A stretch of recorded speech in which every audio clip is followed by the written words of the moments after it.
Bonjour à tous, ici Meylan Ripoche, coach en connaissance de soi et gestion du stress et fondatrice du blog et de la chaîne YouTube Les Guerriers Pacifiques.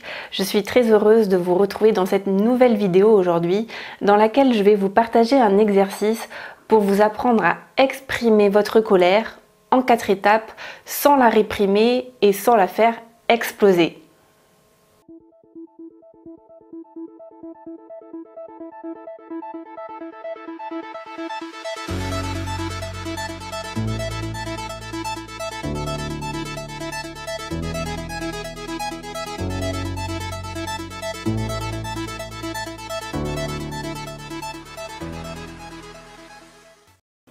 Alors déjà, qu'est-ce que la colère? Eh bien, c'est une émotion, on est tous d'accord.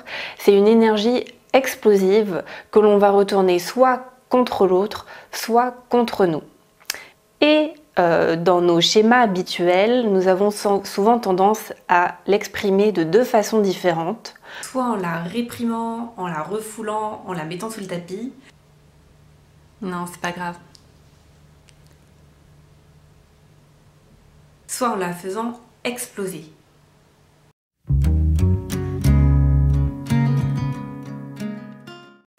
Dans tous les 2 cas, eh bien, vous l'aurez compris et vous l'avez sûrement expérimenté, ça fait des dégâts, que ce soit pour l'autre ou pour nous.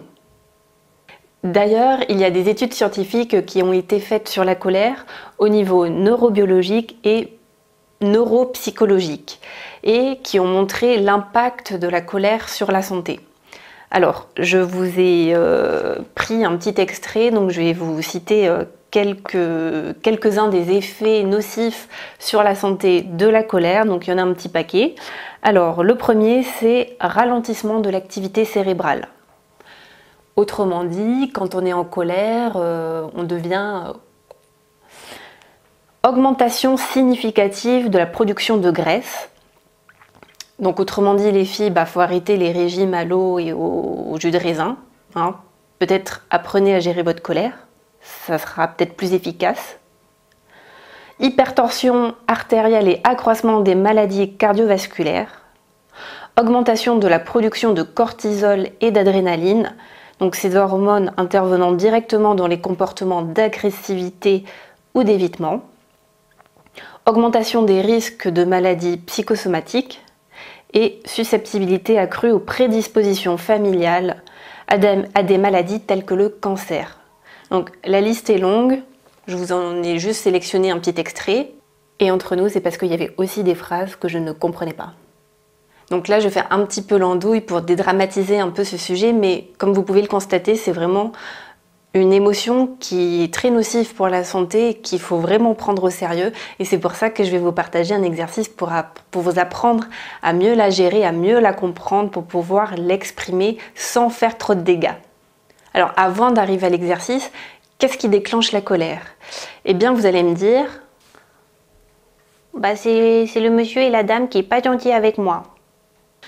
En fait, ça c'est notre communication habituelle. On a tendance à rendre l'autre responsable de notre colère et on va utiliser des phrases comme « c'est à cause de toi, si je suis en colère, c'est parce que tu as fait ça ou parce que tu aurais dû faire ça ou tu n'as pas fait ça ». Et c'est ce qu'on appelle le « tu qui tue ». Et à chaque fois que nous nous disons « ça ne devrait pas être comme ça », eh bien nous disons non à la réalité, nous refusons de voir la réalité telle qu'elle est. Parce que quand nous nous disons « il ne devrait pas me parler comme ça », la réalité est qu'il est en train de me parler comme ça. Donc finalement, ce qui nous met en colère, ce n'est pas l'autre ou la situation, c'est ce qu'on se raconte à propos de la situation. Ce sont nos interprétations, nos jugements, nos critiques, nos interprétations qui va alimenter notre colère. D'ailleurs, pour vous donner un exemple très concret, si vous regardez bien, il y a des situations, vous, qui vous mettent dans une rage pas possible, alors qu'une même personne qui assiste à la même situation n'est pas du tout atteinte, comme vous, par cette situation-là. Pourquoi? Eh bien, l'origine, ce sont nos pensées, tout simplement. Alors, et pourquoi on se met en colère? Eh bien, au-delà de nos pensées, de nos jugements et de nos critiques sur la personne ou sur la situation, c'est parce que derrière, il y a des besoins insatisfaits. Donc la colère, en résumé, c'est l'expression de nos besoins insatisfaits. Alors ensuite, comment exprimer notre colère sans faire de dégâts? Eh bien, ce que je vous propose, c'est de faire cet exercice par écrit. C'est important de mettre la colère à l'extérieur de vous. Donc en prenant une feuille et un stylo, et de prendre une situation qui vous met encore en colère quand vous y pensez. Donc une situation passée ou même quelque chose encore de présent. Alors la première étape, eh bien, c'est de chercher la pensée qui est à l'origine de votre colère. Par exemple, il ne devrait pas me parler comme ça. La deuxième étape, eh bien, c'est trouver le besoin qui n'est pas satisfait dans cette situation. Si vous vous dites, donc la pensée d'origine, par exemple, dans l'exemple que je viens de vous donner, c'est « il ne devrait pas me parler comme ça ». Eh bien, quand je me dis « il ne devrait pas me parler comme ça », quel est le besoin qui n'est pas satisfait? Eh bien, le besoin qui n'est pas satisfait, ça peut être le besoin de respect et de considération. Donc le besoin qui n'est pas nourri, c'est mon besoin de considération et de respect. La troisième étape, eh bien, c'est demandez-vous comment vous vous sentez quand vous constatez que votre besoin de considération et de respect n'est pas nourri. Eh bien, vous allez vous rendre compte que derrière la colère, il y a souvent de la tristesse. Donc quand je me rends compte que mon besoin de considération et de respect n'est pas nourri, dans ce cas-là, la première réaction c'est la colère, mais quand je contacte ces besoins qui ne sont pas satisfaits, ce qu'il y a derrière en fond, c'est de la tristesse. Donc je note, tristesse. Et enfin, la dernière étape, eh bien, ça va être de formuler une demande, alors soit à soi-même, soit à l'autre.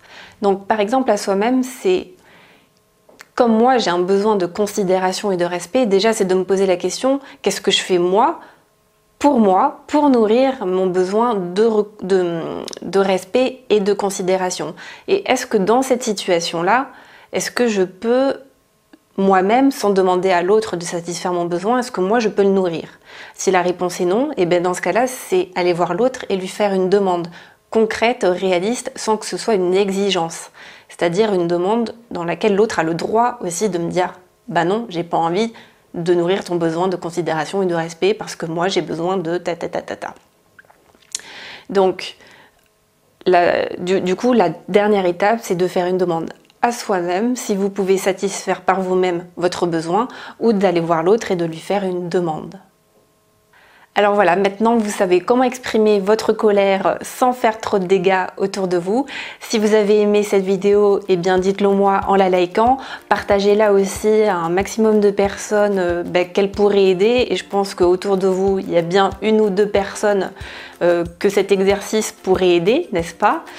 Et si vous n'êtes pas encore abonné à ma chaîne YouTube, eh bien, je vous invite à le faire, ça vous permettra de recevoir toutes mes vidéos en simultané et de manière automatique. Je vous remercie aussi pour tous les commentaires que vous m'avez fait jusqu'à présent sur les vidéos et sur mes articles que j'ai publiés jusqu'à présent, jusqu'à maintenant.